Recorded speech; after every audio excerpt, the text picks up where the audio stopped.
Hi, thanks for doing this. We love this design.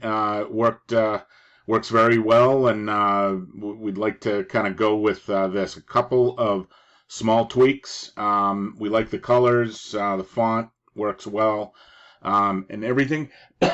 Just this is the current design right here.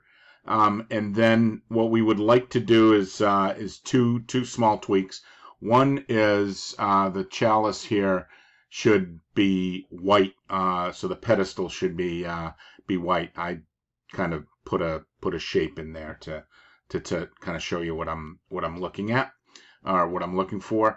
And then we wanted a .com at the end, but the .com should be black um, and about half size height from the other font, or from the other words. The font I used, I'm not tied to that font. I want to match this font, but I couldn't find something closer, so I know I'm not using the right thing.